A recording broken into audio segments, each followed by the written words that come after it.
Sorry it's been forever since my last video. I was so busy with work and super tired. And somebody in my last video said in the comments that it gets better as the show goes on. And I wanted to watch it when I wasn't tired so I can give it a fair shot. And I also did this one a bit differently. I actually watched the show first so I can actually give it a proper try.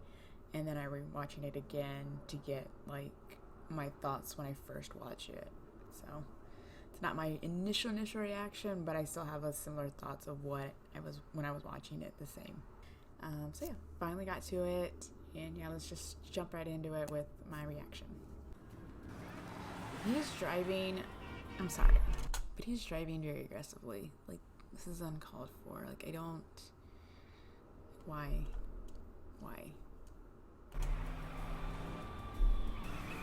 Like, look at that. Where do you have to be while you drive like that? And I hate people that drive like that. I'm like, leave earlier. If you have somewhere to go, leave earlier. Just saying.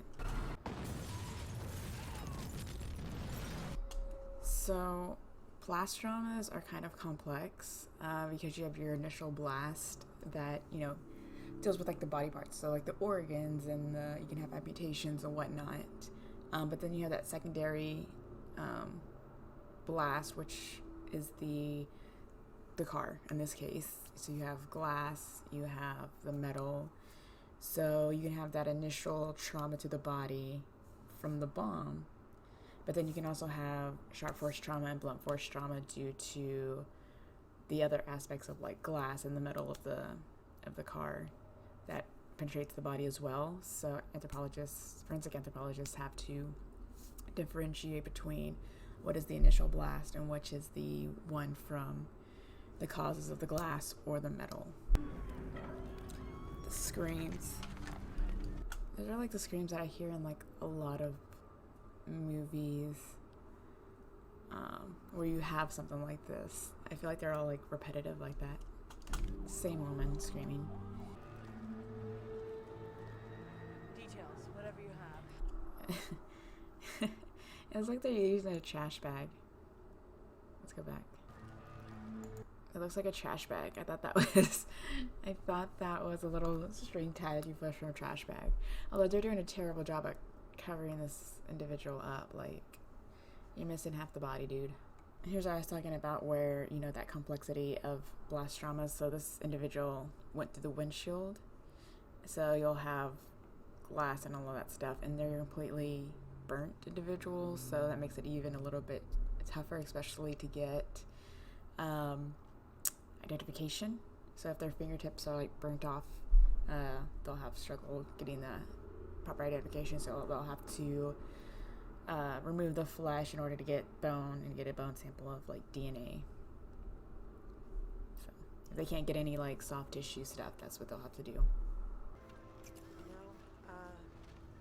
I don't think I can.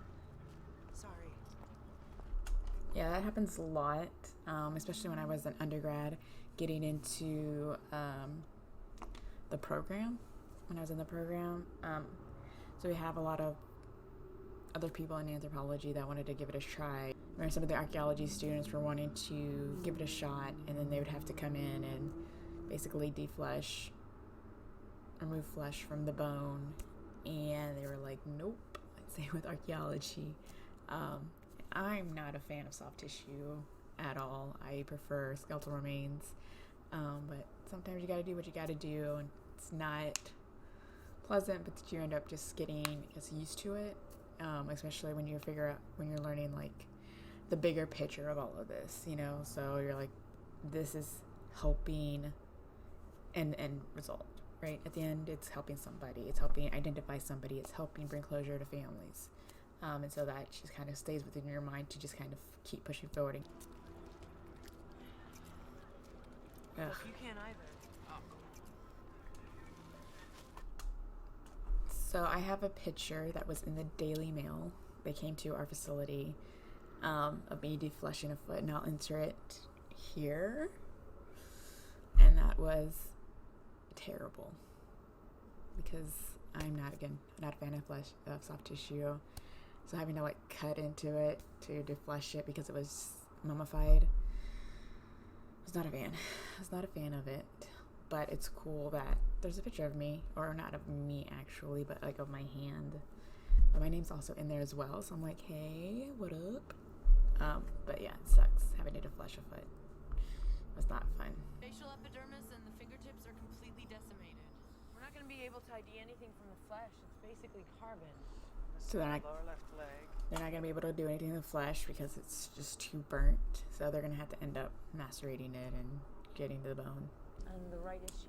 If Smokey here had access to the...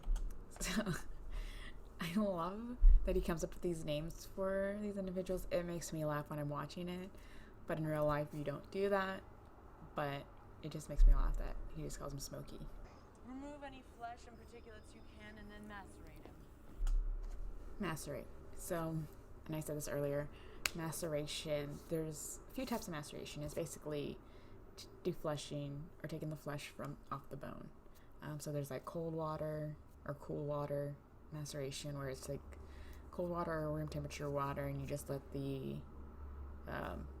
remains sit in there and let the microorganisms kind of take care of it, the defleshing itself. So the university I went to did warm water maceration, which is what I'm used to doing, and it's basically this industrial sized crock pots and even like actual small cooking crock pots. So the bigger ones are for like the larger bones, and you put it in it's basically like removing the bone from the chicken. You're like boiling the water and all that stuff. So we have chemicals that we pour in there. So we use the longer bones in the big industrial crock pot, and then like hands and feet will go in like the smaller ones, just so we don't lose any of the smaller like distal phalanges.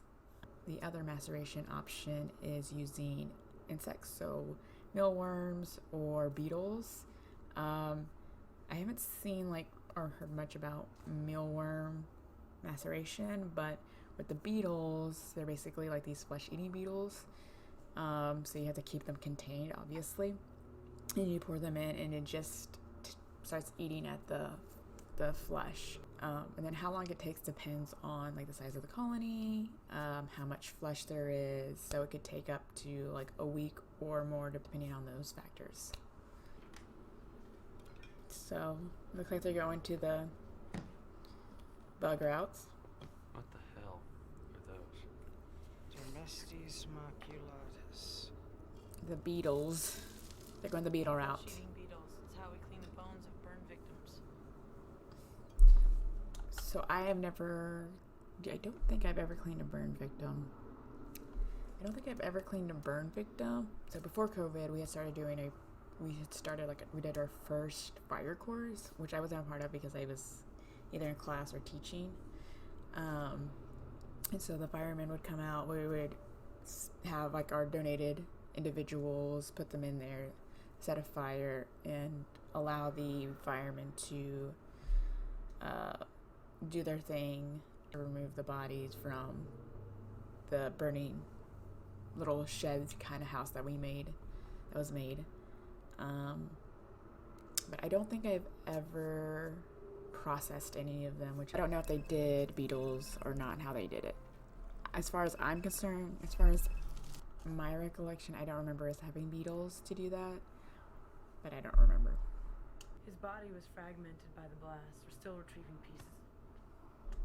She's very blunt. She's not very empathetic, which I've seen a lot of forensic anthropologists be. They have this fake,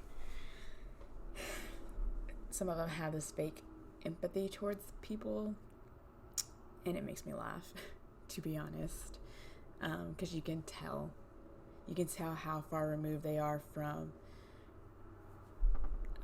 this. So I kind of like that she's being very blunt and not trying to be like do this fake empathy with them. So I kind of like that. ID, I have these. Remains from World War I. That's what the Institute pays me for. So that's something that's actually true. We have, well, I don't know necessarily about World War I remains, but DPAA, they are an organization. They have a huge lab in Hawaii, and they go out and look for remains of World War II and Vietnam victims, and they bring them back to their lab in Hawaii, and there's a whole big team out there that tries to identify these individuals, and they're working constantly. I actually have a few friends who I went to undergrad with, and actually some who were in grad school when I was an undergrad that were my mentors or my help teach me the stuff that I knew. They're actually over there, and I love watching their at their Instagram and living vicariously through them, because I hopefully will do that one day. With Masruk as his height. This is one thing that I wanted to mention that I forgot to mention during the blast trauma thing is thermal alteration. So it gets hot. Once the tissue starts to burn away, it gets to the bone, and you can start seeing these discoloration patterns on the bone. So you see how towards here it's very darker. You can see that it's like more burnt, and then you see these ones that are very white. These are like very bleached white. They're completely like they're too white. But you see that these haven't been touched really, just because they were covered with the tissue. There's a lot of tissue there that they were able to not get as scorched, but you can see that these burn patterns occurring in these skeletal remains. Just that I read a lot of his articles and actually met him in conferences and talked to him a lot. He's really cool. Steve Sims, he does a lot of trauma analysis. So he does burn victims, he does blunt force trauma, blast trauma. Mercyhurst University has a plane recovery course. So they teach students how to recover remains from a plane crash. And he used to do that. So if you're interested, he does a lot of stuff, so it's very, very cool to learn. You can't kill them. They have names. I would really, really like to know all the names of those beetles. Like, there's so many. Like, I really want to know.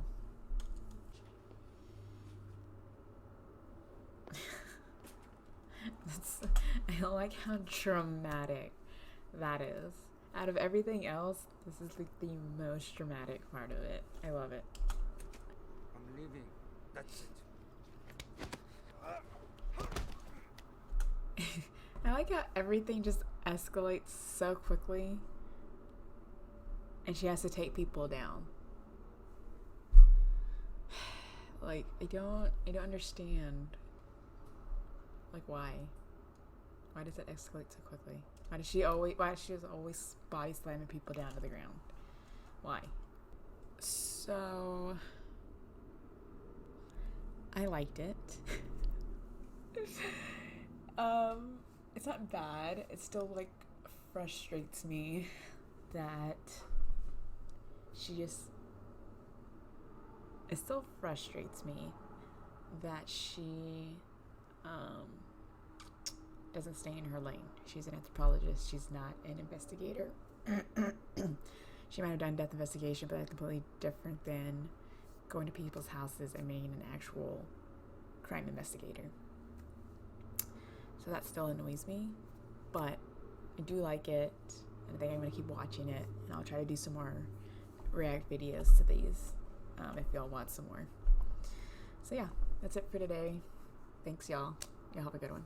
Hopefully I'll do my best to upload quicker than a month or so. Cause I can't do shit right, I can't learn my lesson. I can't do shit right, take antidepressants. Illness and welfare robbed my adolescence. My friends probably hate me, can't answer a message. Filled with anxiety, always behind me. Feeling inadequate's always what's driving me. Not a role model, that's not what I strive to be. Can't go outside, I'm afraid they'd be finding me.